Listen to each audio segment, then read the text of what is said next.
Minerals such as lithium, copper, nickel, cobalt, and rare earths are frequently mentioned these days. What I do see is a conflict taking place right now over the sourcing of these critical minerals, where and how we get them. And yes, there is a conflict right now because Stella, whoever controls the production and processing of these critical minerals will control the 21st century economy. And I don't think the average person, whether it's in South Korea or the United States or other countries, actually thinks about this war that's taking place right under our noses.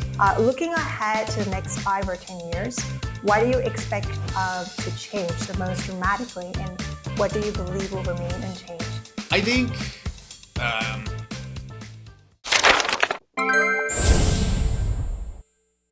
안녕하세요. 전 세계 화제의 책과 저자를 깊이 있게 들여다보는 시간, 스텔라의 북인사이트 스텔라입니다. 개인적으로 좋아하는 책의 저자를 만나게 돼서 오늘 좀 신나는데요. 보기 드물게 균형 잡힌 관점을 제시하는 책이거든요. 지금 전 세계가 에너지 전환을 맞이하고 있잖아요. 게다가 AI로 인해서 전기의 중요성은 계속 커지는 것 같고요.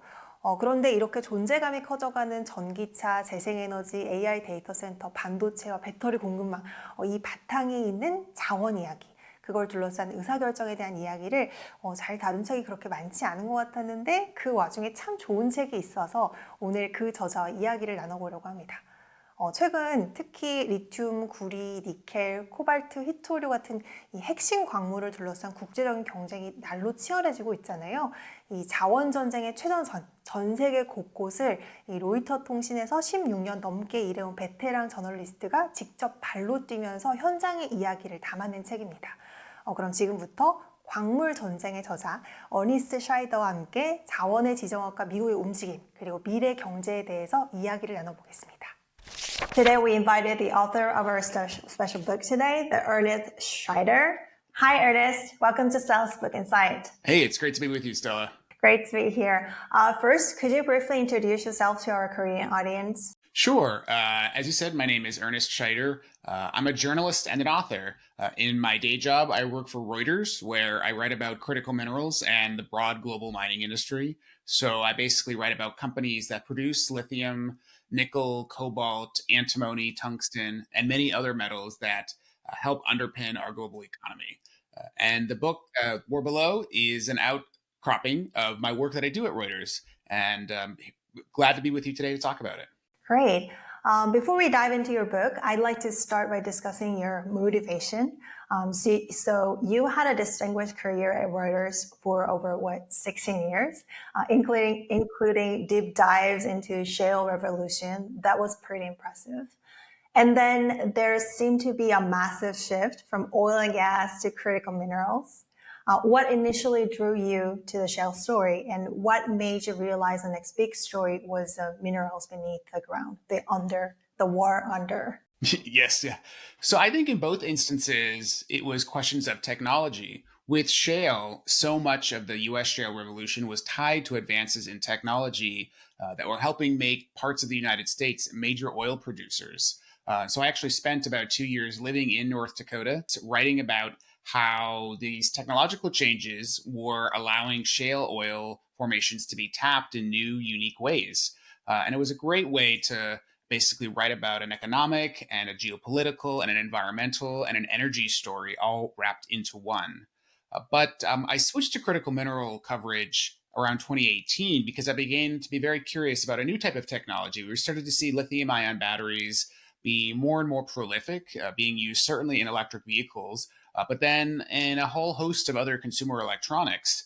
And it begged the question, at least in the back of my mind, is that, okay, if we're starting to see more of these batteries everywhere, where is the world going to get the critical minerals to build them? These things don't grow on trees. They've got to come from somewhere. And so that's really why in my day job at Reuters, I jumped in about 2018 into covering these spaces because I wanted to basically understand the supply chains a little bit better. And certainly there's a big technological component there as well. I wanted to also help the average person across the world understand these areas. I think sometimes, especially when it comes to energy, people can be a little maybe reticent or standoffish or say, gosh, I don't really understand that at all. But I really wanted the average person across our planet to have a better understanding of where the building blocks come from that are used to make the products that we buy every single day. Mm-hmm. Is that why you make the title The War Below? The Korean edition has a slightly different, like more direct title, Yes, actually. the It's mineral war, a yes. mineral war, yes. Yeah, what I do see is a conflict taking place right now over the sourcing of these critical minerals, where and how we get them. I think most pointedly, you see it in the tension between the United States and China over the sourcing of these critical minerals. But you see it in other countries as well, all across the world, certainly in South Korea, certainly in many other East Asian countries. And yes, there is a conflict right now because Stella, whoever controls the production and processing of these critical minerals will control the 21st century economy the way that control of oil defines the 20th century economy. And it's really that key. These materials are going to underpin the economy for this entire century. So for me, yes, there is a conflict. There is a war taking place right now. And the demand for these critical minerals is growing exponentially. We saw armed conflict in the 20th century over oil. Some analysts have warned that we could see wars in the 21st century over copper and other critical minerals. And I don't think the average person, whether it's in South Korea or the United States or other countries, actually thinks about this war that's taking place right under our noses. Yeah, I really like the insights that is in your book. So before we dive deeper, I think it would help our audience to briefly look at the background of the mineral war. Minerals such as lithium, copper, nickel, cobalt, and rare earths are frequently mentioned these days. And why have these minerals become so crucial to the 21st century energy transition and technology industries? Sure. Well, I mean, just you reading off that list, it kind of reminds you of chemistry class in secondary school, right? Sort of give people maybe flashbacks from the periodic table of the elements. And when we talk about critical minerals, we're talking about a whole host of them. So it can be a little complex and overwhelming. But each critical mineral has a specific role to play in this energy transition that's taking shape. Lithium and copper really are the cornerstones for this energy transition. And lithium is really good at retaining an electric charge. It's also the lightest metal on the periodic table of the elements. So that means it's really good for things that have to move, things like electric vehicles or your cell phone. Copper is really, really good at conducting electricity. It's also very malleable, which means it can be, bent into different shapes. So that's why it's really good in, for instance, wires. It's also real good in motors. Many, many, many types of motors have a lot of copper in them. Nickel is really good at extending a battery's range. So you might hear people talk about range anxiety in electric vehicles, the idea that you might run out of batteries somewhere. Well, nickel can help extend that. Cobalt can be added to a battery to reduce what's known as thermal runaway. And thermal runaway is basically industry parlance for sometimes you can have spontaneous combustion in a battery, and cobalt can help reduce that.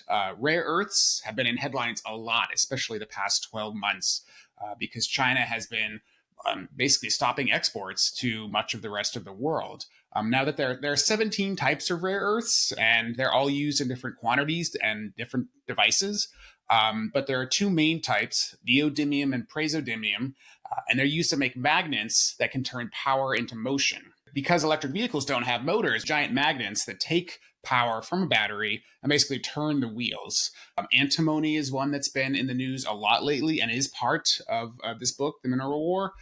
It's used as a hardening agent, so it can be used to make bullets and other weapons. So you understand why militaries across the world are hugely dependent on antimony. And tungsten, which is used to harden steel. There is a large mine in South Korea that's reopening to supply tungsten. And this is a key critical mineral that's being highly sought after across the world. The list could go on and on and on. We could talk, for 24 hours about critical minerals, but that gives a broad overview of many of the main types. Yeah, right. Many of our audience may think like I should have studied chemistry harder. Yes, yeah. But this is the thing. It's like, don't let it be overwhelming. Don't let it stress you out. Having a broad understanding of the critical mineral supply chain, I think is important, and you don't need to be a chemical expert to get there. Right. Totally agree. So as you mentioned, like EV, electric vehicles and renewable energy several times, I wanted to talk about the electrification. Electrification is seen as a key solution to climate change, right? But many of us haven't realized how many minerals are required to make this possible, which minerals are needed in the greatest quantities. Gosh. Well, when we look at a lithium ion battery, and that list that we just talked about didn't talk about graphite. Now, graphite is the largest metal by volume in a lithium ion battery. That just means that of all the critical minerals that go into a battery, the largest amount is graphite. And China is the world's largest supplier right now. And so there's a lot of efforts out there to try to find new sources of graphite. But there are many other critical minerals, as we just mentioned, that are in there. When I take a step back and when I think about just the electrification trend even more broadly, though, what I like to do is encourage people to think about this trend as so much more than just about electric vehicles. There's so many devices that you and I own in our homes now powered by lithium ion batteries that weren't powered by lithium ion batteries even 15, 20 years ago. I have a chapter in the book that talks about leaf blowers. And these are devices that used to be powered by two-stroke engines that basically are powered by fossil fuels. But in many governments across the world, those are being outlawed or banned because those two-stroke engines can emit highly noxious pollutants that contribute to climate change. And so the answer many people say is, okay, you have to have a leaf blower powered by a lithium ion battery. And so I did, actually. When I was writing this book, I decided to get one. And I got to tell you, Stella, like I have a lot of resources at my disposal. I tried to figure out where all the critical minerals inside this leaf blower came from, and I couldn't find the answer. And to me, I think that underscores one of the key problems with this electrification trend happening right now is that the supply chains are so opaque, we don't fully understand them, and we're not really quite sure where these critical minerals come from. And that's a problem because what if there's maybe a natural disaster or an armed conflict or some other event that blocks those supply chains because we don't have sort of clarity or line of sight into there. Huge portions of our day-to-day lives are now powered by these batteries that could go away, in an instant. And so I think we need to be having a better understanding of where we get these building blocks. And we need to be thinking about this trend as so much more than just whether or not you own an electric vehicle, but think about all of the devices in your life now that are powered by lithium ion batteries. And that means that they're all powered by critical minerals. So actually, we interviewed Sal Griffith last month. So I think it's a natural flow to ask a question about electrification.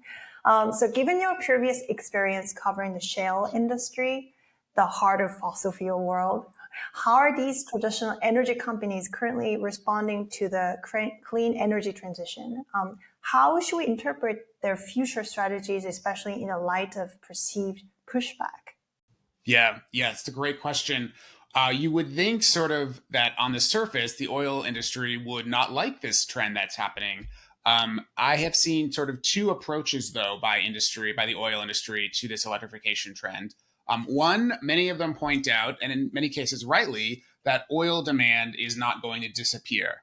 And that's true. Like, we're still going to need oil and natural gas for many, many more years to come. So yes, the share of the pie taken over by critical minerals is just going to get bigger and bigger and bigger. The oil part might stay the same or maybe decrease slightly, but I don't think it's going to go to zero, certainly not in our lifetimes. So there's that. There's also the ability by a lot of companies in the oil and gas industry to actually help produce some critical minerals. There's a huge push to use what's known as direct lithium extraction to take lithium out of brines, which are basically salty mineral deposits underground, and basically filter out the lithium. So we have companies like ExxonMobil, Chevron, Saudi Aramco, and other really big oil companies say that they want to start producing lithium. And they think that their expertise taking fluids out of underground reservoirs and basically processing those fluids is going to help them as they think about lithium production. So Exxon, I mentioned Exxon, they have bet hundreds of millions of US dollars on their ability to produce lithium. And they're focused on an area in the United States known as the Smackover, which is in the southern part of the United States, where they're hoping to basically remove lithium from these underground brines. Now they have a lot of scientists at their disposal, and they hopefully, or they likely will be able to crack the code, if you will, on this moving forward. So Exxon would say, and they have said publicly, that they do not see the electrification trend as a threat. They think oil demand will continue to be around for a while, and they also want to be part of this energy transition by producing lithium. So I think, if we were to have this conversation again in 5 years, we'd have sort of interesting context to look back on. But I don't think necessarily that the electrification movement is going to be a complete negative for the oil and gas industry. Mm-hmm. So your point is that they have this adaptive capability. Interesting. I want to shift our focus a little bit to the core paradox of clean energy itself. So some question whether clean energy is really clean, because mining and processing critical minerals can cause significant environmental damage. An irony, the fight against the climate change. I really like your book because it brilliantly captures this tension. Yes. So I wanted to introduce you to people on all sides of these complex issues. And so I know that mining does not have the best reputation. That's, acknowledged by the industry itself. I mean, there's no way around it. Look, and what I do in the book is introduce you to people that are for and against mining, of all shapes and sizes, and then you get to decide for yourself where you would land there. And they really say, gosh, what would you do if you were in this person's position or that person's position? And that really means a lot. And that tells me that I've done my job as the author here. Right, right. For that reason, we really want to recommend this book. Yeah. Thank you. I think Thank you. that balanced view is really, really great here. What about the technology innovation? I mean, how do you factor in its substitution and technology innovation when assessing future demand, such as the trend of new EV batteries trying to get the cobalt out? Yes. Yeah, that's a great question. So we have seen some companies, like you mentioned EVs. So for instance, famously, Elon Musk does not want cobalt, or wants less cobalt in his batteries for Tesla. He's been very vocal about this, and partly due to concerns about child labor in the Congo. Now, yes, the percentage of cobalt in Tesla batteries has been decreasing, but just the sheer number of Teslas being constructed today versus, let's say, 5 years ago is much higher. And so the sheer volume of cobalt is growing. And that's just one example right there. But yes, you're right. I mean, that is going to have an effect there. We've also had some people say, can we perhaps maybe substitute sodium ion for lithium ion batteries? I think there's some potential there, some promise. But I still think when you look at the global manufacturing base for lithium ion batteries, it's so ingrained into how manufacturers think about product design. And it's been around since the early 1990s, and the technology and the chemistry keeps getting perfected and improved. So I don't necessarily see sodium replacing lithium overnight. I think if there is a replacement, it will take many, many, many, many years in order for that to happen. Also, when we look at future battery technology designs, you might have heard the phrase solid state battery. This is a type of battery that could be sort of a next generation lithium ion battery. It uses even more lithium. It uses a lot more lithium than a lithium ion battery. There's no sort of easy black and white answer for where demand is going to go for all critical minerals moving forward. But what we do know broadly is that the amount of critical minerals we're using today is only going to grow for the rest of our lifetimes. The mineral supply chain has clearly become a major national security issue these days. Your book covers this China story, specifically how they became such a dominant global player in minerals. I found one detail particularly striking is that China moved first into mineral deals in Afghanistan after the US withdrawal. How was China able to achieve the dominance, and what strategic failures or oversight allow the US to miss opportunities like the one in Afghanistan? Could you elaborate on that geopolitical dynamic? Sure. Yeah. Well, what I would say is, if we're just going to contrast the U.S. and China here, I would look back at the latter part of the 20th century. At the time, the United States universities, a lot of their colleges and universities, were spending less time and money investing in critical minerals, investing in mining in general. There was a big focus on renewable fuels. and other areas. So the number of accredited mining engineering schools in the United States actually decreased. It stands at about 13, I think, today. Whereas in China, China shrewdly realized that the global economy was moving more towards one that would require more critical minerals, would require more mining. And so it invested heavily in mining engineering universities and other programs. And now there are hundreds today. There are hundreds of accredited mining engineering programs in China. And what does that mean for both countries? That means that you have very few people in the United States that know how to actually build a mine. Whereas in China, you've got hundreds of thousands of trained experts that not only had to build, but also run and operate a mine.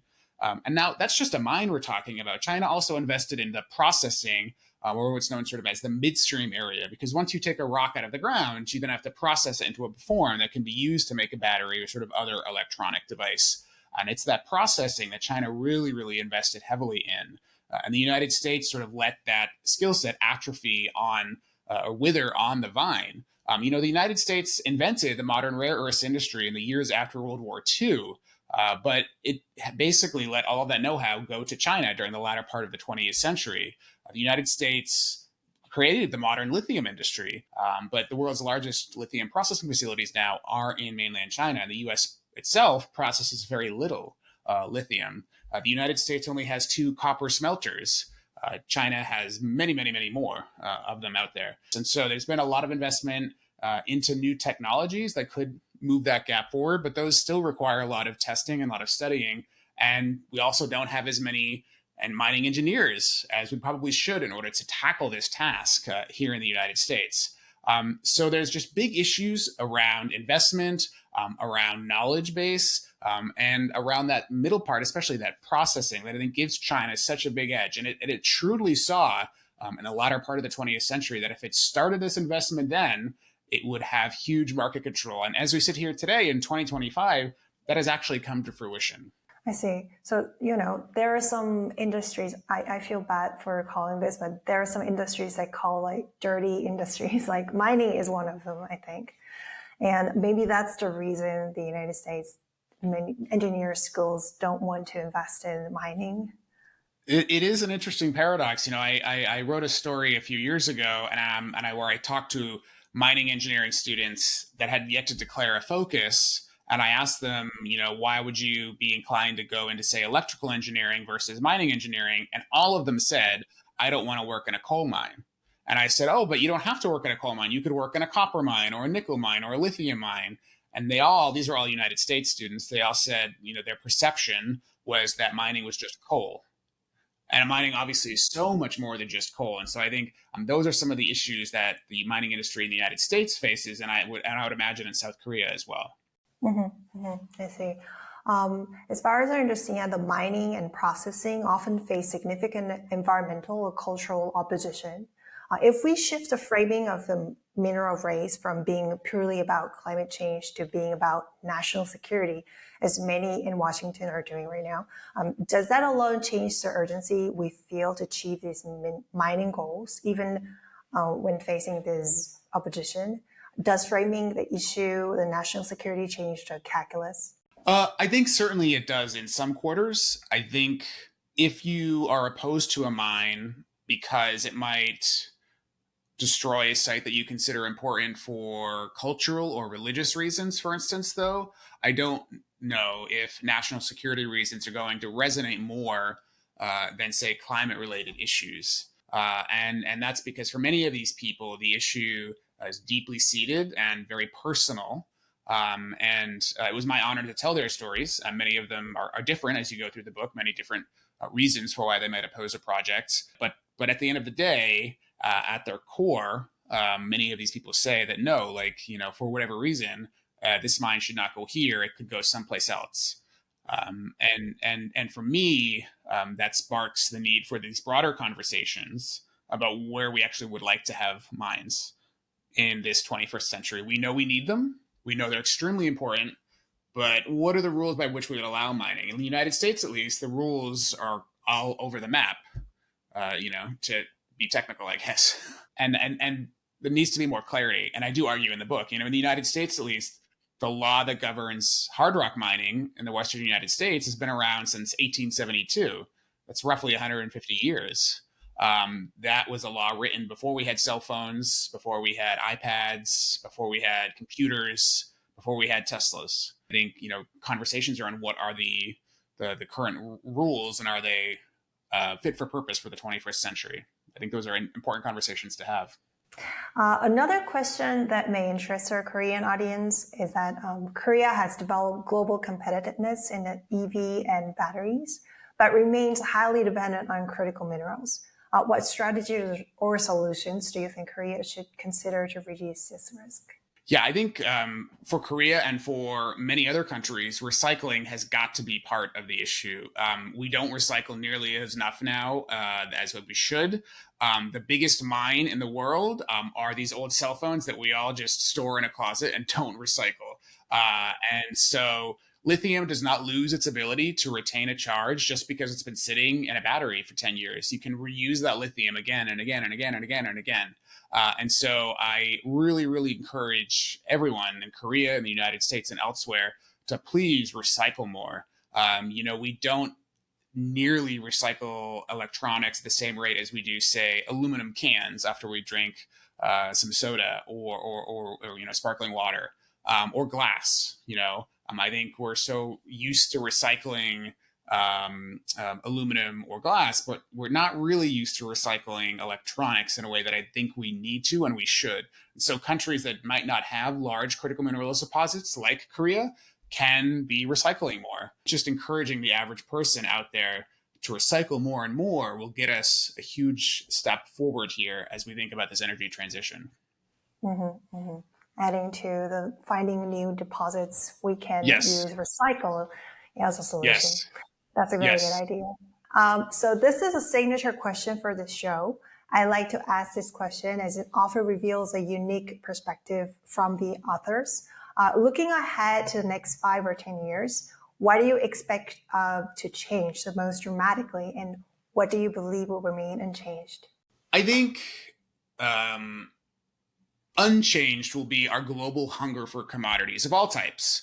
The world is going to need more and more of these commodities that are out there, and whether that's oil, as we were talking about, or soybeans and corn, and especially lithium and copper and cobalt and nickel. Like, the commodity demand is insatiable globally. But I think what will be changed is the volume, especially for critical minerals. That's only going to grow more and more and more and more and more. And I think that's going to pose challenges for our 21st century economy. And I think that change is going to have seismic shifts for how our world interacts with itself, how we think about ourselves. I mean, the parallel would be oil in the 20th century. It really shifted how we thought about ourselves. It brought on, industrial revolutions in certain countries in the last century. It sadly brought on some wars. It contributed to climate change. We had a large cartel with OPEC, take formation, and that's just with oil. So there's seismic shifts coming in how our world approaches itself due to this issue of critical minerals. And I think that's going to be one of the biggest changes this century. And how we respond to that is going to define us. Now, we have the experience from the 20th century, so we know what are some positives and negatives that could be down the road. So let's learn from those lessons and let's make this century much better than the last one. Great. Before we finish, what is the one key takeaway would you hope Korean readers remember after closing your book? Well, what I would say is this is a book for everyone, because this is a book and a topic that affects everyone. But all of them, know nothing about mining, and they don't know anything about batteries. They don't know anything about electronic manufacturing. But all of them are very passionate about our planet and how we take care of it. And that's why I say this is a book for everyone. Okay, I really, really appreciate for your time and energy you put into writing this book.